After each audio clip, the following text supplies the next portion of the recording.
رجب علی ایبرانی زنرجون یاقوت تاکه چند قفس تیار میشه اما گشنگیدم جکو غلطی دستم نمی استادش تیاره می غلطم بعد 5 minut تیار میشه مادر جان. ای زنم که دوار که عیابی در اومده 5 minut گفته سه چیه اما هیچ شو نفهمیم مادر جان اگرکی نفهمیدم ساوس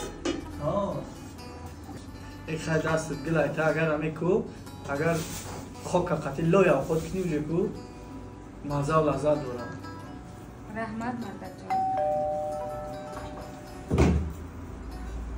به فکرم آوازی دارن. زمان که نرشید هست رازی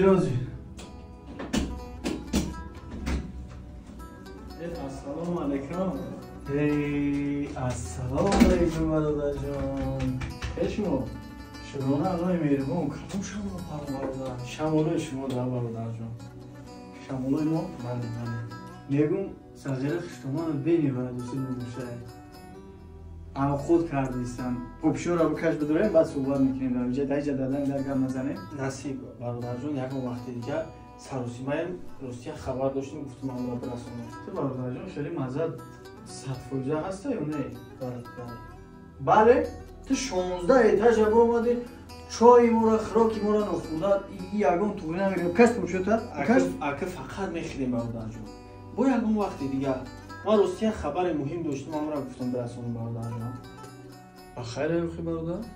انا برادر جان پدرت مزهش خوب نیسته پدرت؟ بله پدرت مزهش خوب نیسته به حد حالتش وضعی نه اگه آدمی میگنده گفته نمیشه یک میرفتی خبر میگرفتی خطا پرسیدیسی برادر جان تو مرا ای که میشناسی؟ چند سال شد مرا میشناسی؟ ای خوردی مرا میشناسی برادر؟ بله خودت ناز میدونی که ما در زندگی سخت عذاب کشیدیم بیخونگی رم دیدیم گشنگی رم دیدیم سردی رم دیدیم همه پستی های زندگی را سر گذراندیم برادر دیده بودی که یگان وقت در بری ما پدر باشد برادر جون همین چیزی که میدونستی باید میگفتی که رجب علی پدر نداره رجب علی بی پدر شاهد میشدی میگفتی که من تمام حادثه را تمام حالتهای پستی زندگی هم آدم دیده بودم برادر من در حیات برای من هم پدرم هم مادرم هم خوشبختیم هم زندگیم یک نفر ای مادرم بفهمی؟ بله برادر جان بزرگا میگن که پدر و مادر اگر خوب باشن خوبانی کرد میفهمی؟ برادر جان ما اگر پیخته 100% فهمیدم میفهمم نه که همون بزرگا باید در صحیفه های آینده کتابشون باید گفتگی باشن که یگان شوهر یگان مرد حق و حقوقی نداره که زن فرزند بیگناه بیرون ایدار کنه و دم به یک بیوزن دم به یک جوان زن برای نفس بگیره و زن فرزند بیرون ایدار کنه خورزور کنه درسته؟ اگر نباشه بزرگا را بگو سر بنویسن که دیگرها را درس شوه عبرت شوه السلام علیکم رجب علی بچم مهمان چی داده هم در قبیدی؟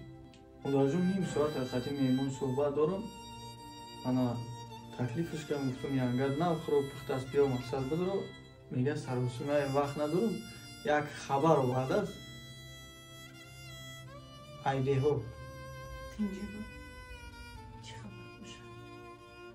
میگه که ما پدر ندارم این میگه که پدرت بیماره من پدر دارم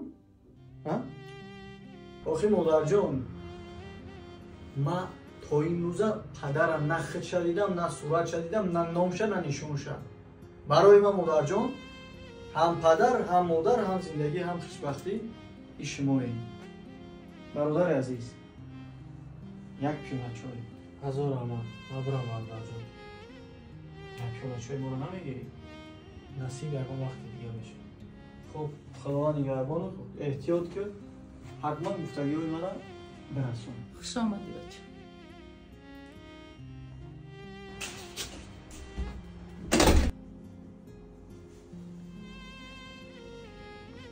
باور که من نمیدونم که این آدمو با کدام روح، با کدام وجدان، با کدام ناموس با میگن که فلان کس فرزندی من های. بچه‌م مهمان خفه کردی. بچه‌م کاری نغز نکردی. کاری نغز نکردم اوچه؟ ما کاری بهترین کردم اوچه. کاری نغز کردم. پدرم کاری نغز کرد. ها؟ دم یک جوانزن اگرد اویله خوبه فرزندای نازنین در قد کوچه پرتافت. ها؟ فکر گشنگی و تشنگی و بخونه و دری ما را نکرد. در قد کوچه جگاری فروختیم، سیمچکه فروختیم. همه پسیو زندگی را دیدیم. کار خوب بود. بر یک بیوزن هم که کیف صفا کو بگرد. امروز که بیمار شدی بعد فلانی فرزندم بیاید. فرزند ما یاد کردم. ما یادم نکنم. من مادر کی را دیدم در زندگی؟ در حالتهای گشنگی هم مادر جان در برم خدمت بدی. در حالتهای سردی هم در برم خدمت بدی. در تمام حالت مادر در برم خدمت بدی. به همین خاطر من یگان پدر ندارم. پدری من، مادری من، زندگی من، خوشبختی من کرد خدمت مادر جان. او با فکر زندگی خدمت باشه. فهمیدی چه جان؟ راست میگی بچه‌م. ما جگاری فروختیم، ما سیمچکه فروختیم، ما عذاب کشیدیم، به خانگی دیدیم، ما رو از خانه هاشون پیش کردم. لیکن من شما رو کلام کردم. خدا بشکر شما با سواد شدین، شما با تربیه شدین، صاحبی کار شدین، صاحب یک دهن نان شدین. خدا بشکر اینا خانه و دری زندگی میکردگی خودمون نیافتیم. دیگه در پیش هیچ که گردنی کج نمیکنیم بچه‌م. خدا بشکر. مادر یا همش من نمیفهم یا چه خیلی انسانن یا وجدان دارن ندارن. اون روز دیگه اونم بیناموس دیگه شدیدی تقاین ما قول خونه‌ش میخوردیم. ها فرزنداش گشنه میموندن، زنش گشنه میموند که ما را بیرون ایدار کرد. یگان چی مادر جون خاطی آدم نمیره با اون حالتهای سختی میگذره. نیکی خاطرش در سر هر یک آدم میمونه. بچه آدمایی که ما را عذاب دادن سوال و جواب شد دادن علکه. پدری که شما را پرتاف رفت در پیش خداوند سوال و جواب شد. در صدمه گرفتار شد. از میان پایانش کار نمیکنه. 11 سال میشود که در عربه میوبی خورد. 11 سال میشود که چشم برای مردمه. 11 سال میشود که عذاب تنهایی کشید. وقتی که خداوندی بزرگ به همیقه بزرگیش گناهی بندش میبخشه، ما چیم دیگر بچم؟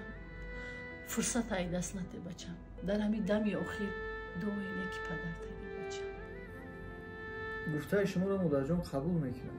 قبول نیکی فقط با یک شرط و چه؟ چی شرط؟ شرط همین که یک جا میریم. مایل بچم. подписаться و لایک و کامنتاری رو فراموش نکنید. رجب علی ایبرانی